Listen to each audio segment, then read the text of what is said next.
হাবিব, না আপনি লাল চোখে, না আপনি কর্কশ, না আপনি অশ্লীল, না আপনি উঁচু আওয়াজে কথা বলেন, না আপনি হুঙ্কার দেন। আপনি কেমন? আপনি অসম্ভব নরম, দয়ালু এবং জেন্টল। আপনারা বুঝতে পেরেছেন? এখান থেকে আমি কি পেলাম? এখান থেকে আমি পেলাম শিক্ষক সে যেই জায়গায় হোক, ঘরে হোক বাইরে হোক, আপনাকে অবশ্যই এবং দ্বীনের দাওয়াত যারা দেয় তাদেরকে কি হতে হবে? প্রথম হচ্ছে মার্জিত হওয়া। হুঙ্কার দেওয়া ব্যক্তি, এমনি এমনি করা ব্যক্তি আর যাই হোক, তারে দিয়ে দ্বীনের দাওয়াত হবে না। কারণ আমার নবীকে আল্লাহ বলছেন, কি বলেছেন? লিনতালাহু, আল্লাহর দয়ায় আমার নবী অনেক নরম দিলেন, অনেক নরম দিলেন। এরপরে আমার আল্লাহ বলছেন ফাফু আনহুম, এটা আমাদের জায়গা। আমরা চাইবো ঘরের মা বোনেরও শুনবেন, শুনে চিন্তা করবেন। আমার নবীকে আল্লাহ বলছেন, হাবিব, প্রত্যেক ব্যক্তি আপনার স্ট্যান্ডার্ডের মতো না, প্রত্যেক ব্যক্তির পরিবার শিক্ষা আপনার মতো না। সুতরাং আপনি কখনো আশা করবেন না সবাই আপনার সাথে আপনার মতো করে ব্যবহার করবে। এরকম হয় কখনো না। কেউ কখনো হাবিব আপনাকে আপনার শান, আপনার মর্তবা, আপনার স্ট্যাটাস, আপনার পরিবার, আপনার শিক্ষা এই অনুযায়ী কেউ আপনার সাথে বিহেভ করবে না। সুতরাং আপনার সাথে লাখ মানুষ লাখ ধরনের কথা বলবে, ফাফু আনহুম, কানের বাইরে ইগনোর করেন। কি করেন? আমি সবাইকে বলবো মনোযোগ দিয়ে এই অংশটা শুনতে। আমি যদি এটা আপনাকে আজকে দিতে পারি আমার আশার সফলতা। আমার নবীকে আল্লাহ বলছেন, হাবিব ইগনোর করেন, শব্দগুলো খেয়াল করেন, অ্যাভয়েড করেন, কানে তুলিয়ে নি না। ওয়াস্তাগফির লাহুম, এবং আপনি তাদের জন্য আল্লাহর দরবার, আল্লাহ নিজে শিখিয়ে দিচ্ছে, তাদের জন্য আপনি আমার দরবারে ক্ষমা প্রার্থনা করেন। ওয়াশাওয়িরহুম ফিল আমর, এবং আপনি যেই কোনো ডিসিশন নেওয়ার আগে, আমার নবীর ডিসিশন নেওয়ার আগে কারোর সাথে কনসালটেশনের দরকার আছে। ইমামুল মুরসালিন নবী যা মন চাই করবে, ওয়ামা ইয়ানতিকু আনিল হাওয়া ইন হুয়া ইল্লা ওয়াহয়ু ইউহা। কিন্তু আমাদেরকে শিক্ষা দেওয়ার জন্য কি বলছেন? কোন দুনিয়াবি ডিসাইড করবেন, হাবিব সবার সাথে কনসাল্ট করেন। যদি কনসালটেশনের মাধ্যমে, শুরার মাধ্যমে ডিসিশন এসে যায়, ফাতাওয়াক্কাল আলাল্লাহ, আল্লাহর উপর তাওয়াক্কুল করেন।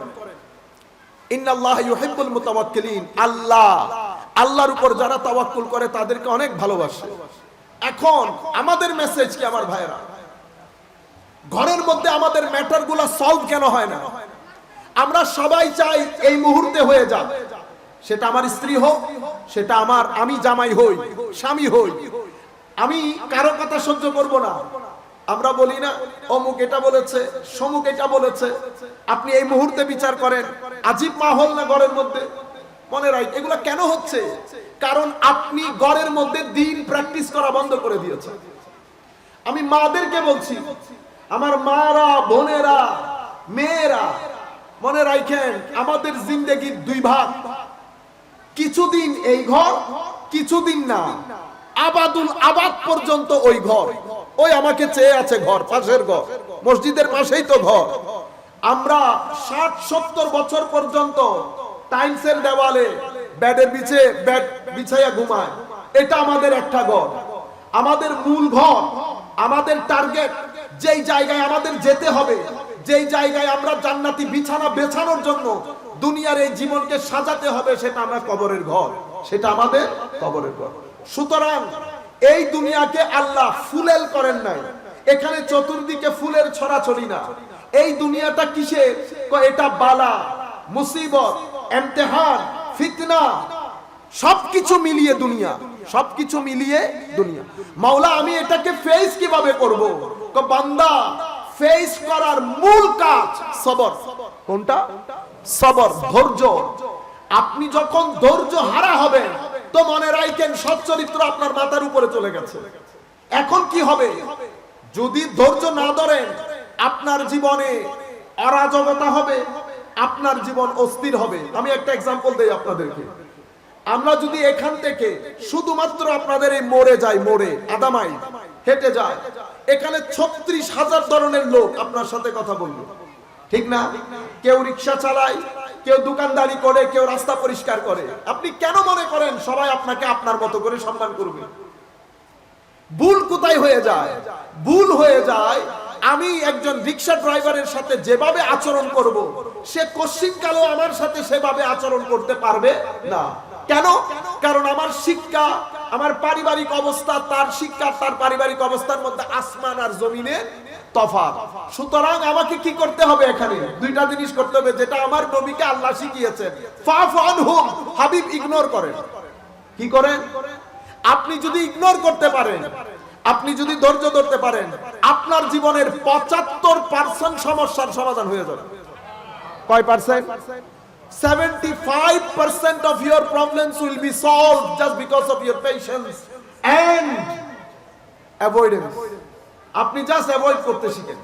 আমি ছেলেদেরকে বলবো, বেটা আপনারা এই যে হাতটা তুলে এভাবে মারতে চলে যান, কি হবে জানেন? ধরেন আপনি মারলেন, আপনি ধরেন আপনি যাচ্ছেন, আপনারা মনে করিয়েন আমি কোরআন হাদিসের বাইরে কথা বলতেছি, ভাই কোরআন হাদিসের নির্যাস বলতেছি আপনাদের, যেভাবে সুফিয়ায়ে কেরাম আমাদেরকে শিখিয়েছে, সুফিয়ায়ে কেরাম যেটা শিখিয়েছে।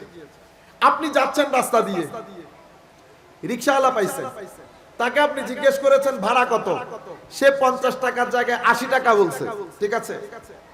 আপনি কি করতে পারেন? আমরা কি করি? আমরা প্রথমে তারে গালি দেই, তারপরে কলার ধরে টানাটানি করি, ঠিক না? এটাই তো করি। আপনার হাতে কিন্তু আরেকটা অপশন ছিল, সেটা কোনটা? সেটা আমার নবীর অপশন। আমার নবী হলে কি করতেন? আমার নবী হলে হাসি দিয়ে চলে যেতেন। আমার নবী তার সাথে উপর নিচ কিছুই বলতেন না। কেন?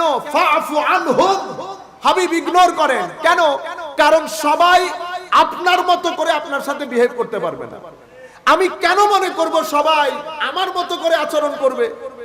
আপনাদের মধ্যে কেউ নামাজে দাঁড়ালে আল্লাহর নূর অবলোকন করে না? আপনাদের মধ্যে অনেকে আছে। এখন যেই ব্যক্তি নামাজে আল্লাহর নূর অবলোকন করে, যেই ব্যক্তি ঘরের সোফায় বসে মদিনা শরীফের জিয়ারত করে, সেই ব্যক্তির ব্যবহার আর আমার ব্যবহার এক হবে? এখন সেও যদি আমার মতো করে কথা বলে, তো দুইজনকে আর আল্লাহ ওনার নিয়ামত দিয়ে লাভটা কি? বুঝতে পেরেছেন? আমাদের এখানে প্রবলেম জটিল হয় কেন বেটা? আপনি যখন ওই রিকশাওয়ালার গায়ে হাত তুলবেন, কি হবে? এখন প্রত্যেক ক্রিয়ার একটা প্রতিক্রিয়া আছে। আপনার পুরা দিন, হয়তো পুরা সপ্তাহ অস্বস্তির মধ্য দিয়ে চলে যাবে, আপনি শান্তি পাবেন না। কেন?